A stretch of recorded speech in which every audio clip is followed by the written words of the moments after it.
Jogo importante para o São Paulo, que ainda sonha com o título brasileiro. E ainda mais importante para o Curitiba, que ainda sonha em ficar na primeira divisão no ano que vem. Horário de São Paulo e Curitiba, onde assistir e tudo mais que envolve esse jogo, eu passo para vocês. É logo depois da vinheta.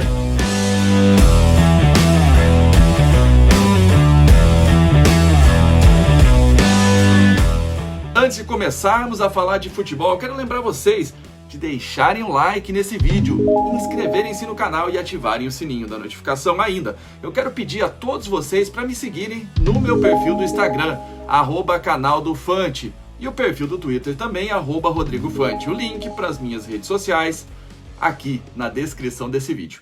Agora chega de enrolar, vamos falar de futebol. Vou passar primeiro todas as informações da partida e depois eu dou minha opinião e o palpite no jogo. Então vamos lá. São Paulo e Curitiba se enfrentam pelo Campeonato Brasileiro. Hoje, às 19 horas, o jogo será no Morumbi e terá a transmissão do Premier. A narração é do Gustavo Villani e comentários de PVC e Ricardinho.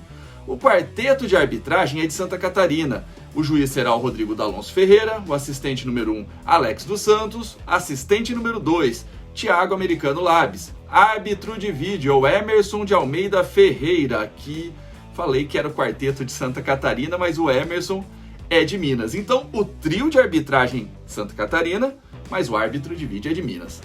Desfalques, vamos falar de desfalques rapidamente. Do lado do São Paulo, o Hernanes com Covid e o Lisieiro e o Walsh que estão lesionados. Do lado do Curitiba é um pouquinho mais complicado. Vamos lá. Aqui a lista é um pouco maior, então anota aí. Quem não joga hoje no Curitiba? Os laterais Mailton com dores no pubis e Guilherme Biro, tá, com Covid. Ainda tem os zagueiros Rodolfo com dores na panturrilha e o Sabino também com Covid. Aliás, o Rodolfo se machuca muito, né? O volante Matheus Salles com dores no joelho e os meias Matheus Oliveira com lesão muscular e Ian Sassi, que também aí está lesionado. Os atacantes Cerucci e Robson, o Robson suspenso, e Robinho com Covid, tá? Quase um time inteiro de desfalques para o Curitiba hoje. São 10 jogadores no total. Então, como que os dois times devem ir para campo aí com todas essas lesões, esses desfalques? Anota aí o que eu considero a escalação provável para os dois times. Eu vou começar pelo São Paulo, vamos lá. Thiago Volpe, Juan Fran e Arboleda, Bruno Alves, Reinaldo, Daniel Alves e Luan, Gabriel Sara e Igor Gomes, Luciano e Brenner lá na frente. Praticamente completa aí o time do São Paulo, não deve mudar muito das últimas partidas para essa. Mas e o Coxa? Eu acho que o Curitiba ele entra assim. Wilson, Natanael, Natan Ribeiro, Henrique e o Jonathan. O Moura, Natan Silva, Matheus Bueno e Luiz Henrique, o Pablo Tomás e o Neilton. Acho que deve ser por aí mais ou menos o time do Curitiba, tá? E agora eu já passei todas as informações da partida, os dados, né? O horário, onde assistir, árbitro, escalação, desfalques, enfim. Agora é hora de tentar juntar essas informações e entender como vai ser essa partida. E para isso a gente precisa entender também como chegam os times para esse jogo, o histórico aí recente dos dois times. Falando de São Paulo, eu tenho que ser sincero. Depois de perder por 5-1 para o Inter, eu achei que o Diniz ia cair. Eu tinha certeza que o Diniz ia cair. Mas, por enquanto, ele foi mantido no cargo. O que não quer dizer que tudo está resolvido. A confusão continua grande lá no time paulista.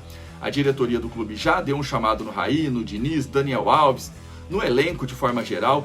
Dizem que teve intervenção para esse jogo contra o Curitiba, inclusive dentro de campo, na escalação, no modo de jogar do São Paulo.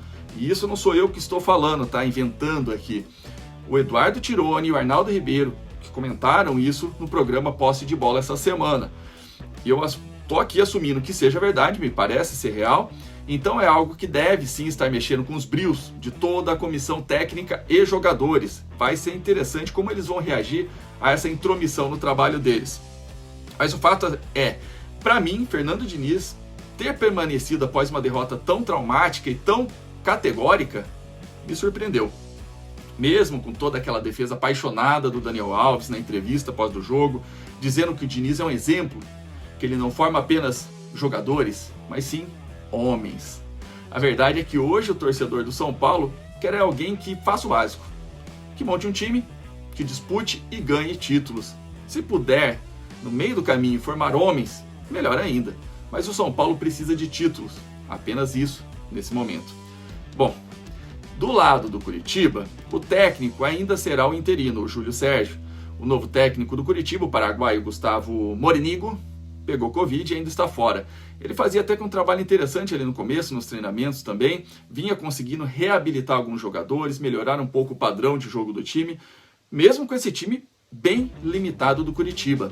É bom lembrar que o Gustavo Morinigo é um técnico novo ainda, tem 44 anos apenas, pouca experiência, tá? Em time profissional mesmo ele passou só pelo Libertad, onde fez 16 jogos, ganhando 6, empatando 6 e perdendo 4. Que não é ruim, mas também não é excepcional. Enfim, grande perda para o Curitiba que ele não esteja disponível nesse jogo, principalmente nesse momento de briga contra o rebaixamento. E ao falar de título e rebaixamento, a gente precisa olhar para a tabela. Do lado do São Paulo, o time que já foi líder com uma ampla vantagem de 7 pontos sobre o segundo lugar, depois de uma sequência muito ruim, hoje o São Paulo é segundo, com 57 pontos, e Flamengo e Atlético Mineiro, que vem logo abaixo do São Paulo, tem 55 e 54 pontos e um jogo a menos, ou seja, podem passar o São Paulo. Mas, mais pelo... Não quero nem falar tanto dos pontos. O que preocupa o torcedor de São Paulo é o futebol que o time apresenta em campo. Sem sinal de reação depois da queda sofrida nas Copas, hoje o São Paulo é um time sem confiança, que erra toques simples de 2 metros. E isso para um time que preza pela saída de bola tocando, tentando quebrar linhas, é um perigo enorme, que vem se tornando em derrotas e gols nos últimos jogos.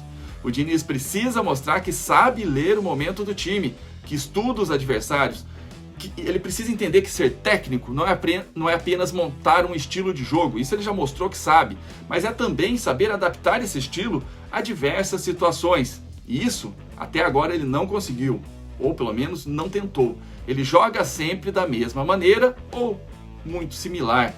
O jogo contra o Inter foi um exemplo, tá? O São Paulo entra em campo contra o que eu considero o time mais previsível desse campeonato, o Inter. Todo mundo sabe como os times do Abel Braga jogam. Ainda assim, o São Paulo oferece tudo que o Inter esperava, um buraco entre as linhas de defesa e meio campo, muito espaço para contra-ataques, com defesa completamente desprotegida. Parecia que o São Paulo não sabia como o Inter iria jogar. Deu no que deu, era óbvio, mas não para o Diniz, aparentemente. O São Paulo foi goleado daí. Agora resta ao São Paulo recolher os cacos dessa derrota para tentar pelo menos garantir um G4 e quem sabe, em um ano tão tumultuado, não consegue ainda beliscar um título.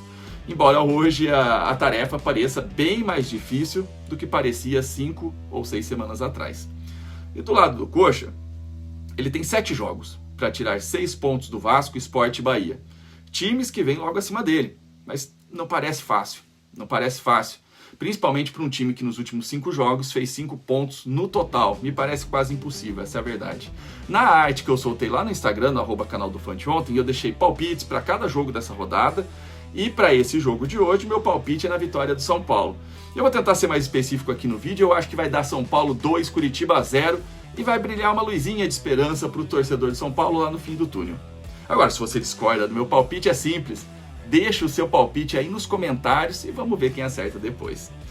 E antes que eu me esqueça, antes que vocês esqueçam também, deixem um like no vídeo, inscrevam-se no canal. Sei que é repetitivo, mas lembrem de ativar o sininho da notificação. É a única forma de garantir que sempre vão receber os vídeos que eu posto por aqui. E já que eu tô me repetindo, dá uma olhadinha lá no meu Instagram, tá? Lá tem alguns conteúdos que às vezes não tem aqui, porque é uma mídia diferente e a gente trabalha de forma diferente. Da mesma forma o Twitter, tá? Sempre troco uma ideia ali com a galera, algumas mensagens e fico falando dos jogos enquanto estou assistindo. Então, Instagram, @canaldofante, Twitter, @RodrigoFante, beleza?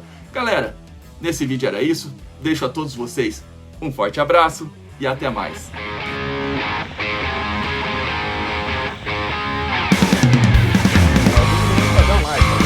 Vai,